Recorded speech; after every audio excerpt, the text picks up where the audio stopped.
reality, which is the byplay of the mind. Thus there would be two natures, one is the conjecture and the other is the dream.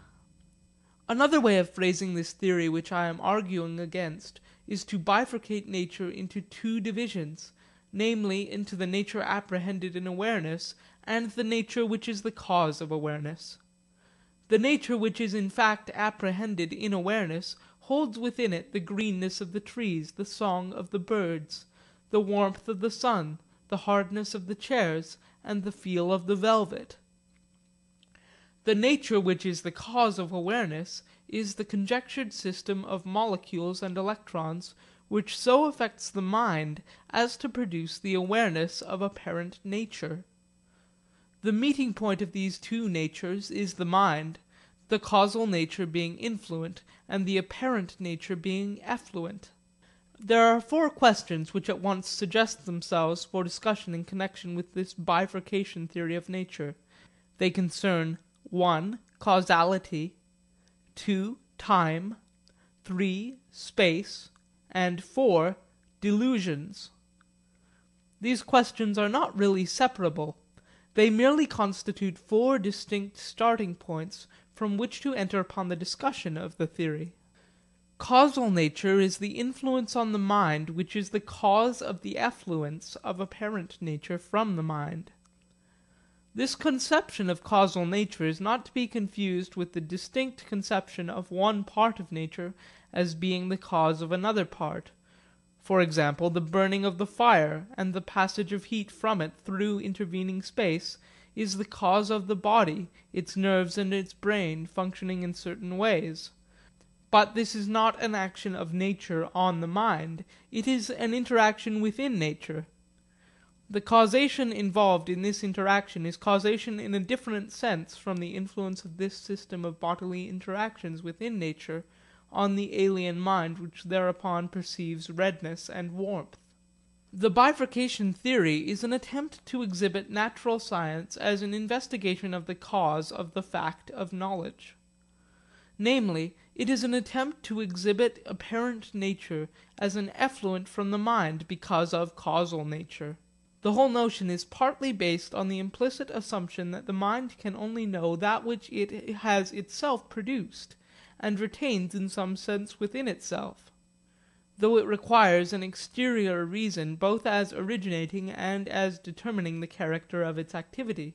But in considering knowledge we should wipe out all these spatial metaphors, such as within the mind and without the mind. Knowledge is ultimate. There can be no explanation of the why of knowledge. We can only describe the what of knowledge. Namely, we can analyse the content and its internal relations, but we cannot explain why there is knowledge. Thus causal nature is a metaphysical chimera, though there is need of a metaphysics whose scope transcends the limitation to nature. The object of such a metaphysical science is not to explain knowledge, but exhibit in its utmost completeness our concept of reality. However, we must admit that the causality theory of nature has its strong suit. The reason why the bifurcation of nature is always creeping back into scientific philosophy is the extreme difficulty of exhibiting the perceived redness and warmth of the fire in one system of relations with the agitated molecules of carbon and oxygen, with the radiant energy from them, and with the various functionings of the material body. Unless we produce the all-embracing relations, we are faced with a bifurcated nature, namely warmth and redness on one side, and molecules, electrons, and ether on the other side. Then the two factors are explained as being respectively the cause and the mind's reaction to the cause. Time and space would appear to provide these all-embracing relations which the advocates of the philosophy of the unity of nature require. The perceived redness of the fire and the warmth are definitely related in time and in space to the molecules of the fire and the molecules of the body. It is hardly more than a pardonable exaggeration to say that the determination of the meaning of nature reduces itself principally to the discussion of the character of time and the character of space. In succeeding lectures I shall explain my own view of time and space. I shall endeavour to show that they are abstractions from more concrete elements of nature, namely, from events. The discussion of the details of the process of abstraction will exhibit time and space as interconnected, and will finally lead us to the sort of connections between their measurements which occur in the modern theory of electromagnetic relativity. But this is anticipating our subsequent line of development. At present I wish to consider how the ordinary views of time and space help or fail to help in unifying our conception of nature.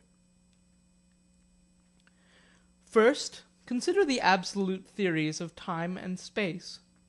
We are to consider each, namely both time and space, to be a separate and independent system of entities, each system known to us in itself and for itself concurrently with our knowledge of the events of nature. Time is the ordered succession of durationless instants, and these instants are known to us merely as the relata in the serial relation, which is the time ordering relation, and the time ordering relation is merely known to us as relating the instants. Namely, the relation and the instants are jointly known to us in our apprehension of time, each implying the other. This is the absolute theory of time. Frankly, I confess that it seems to me to be very unplausible. I cannot in my own knowledge find anything corresponding to the bare time of the absolute theory. Time is known to me as an abstraction from the passage of events. The fundamental fact which renders this abstraction possible is the passing of nature, its development, its creative advance, and combined with this fact is another characteristic of nature, namely the extensive relation between events. These two facts, namely the passage of events and the extension of events over each other, are in my opinion the qualities from which time and space originate as abstractions. But this is anticipating my own later speculations. Meanwhile, returning to the absolute theory, we are to suppose that time is known to us independently of any events in time. What happens in time occupies time. This relation of events to the time occupied, namely this relation of occupation, is a fundamental relation of nature to time. Thus the theory requires that we are aware of two fundamental relations, the time ordering between instants and the time occupation relation between instants of time and states of nature which happen at those instants. There are two considerations which lend powerful support to the reigning theory of absolute time. In the first place, time extends beyond nature. Our thoughts are in time. Accordingly, it seems impossible to derive time merely from relations between elements of nature, for in that case temporal relations could not relate thoughts. Thus, to use a metaphor, time would apparently have deeper roots in reality than has nature. For we can imagine thoughts related in time without any perception of nature.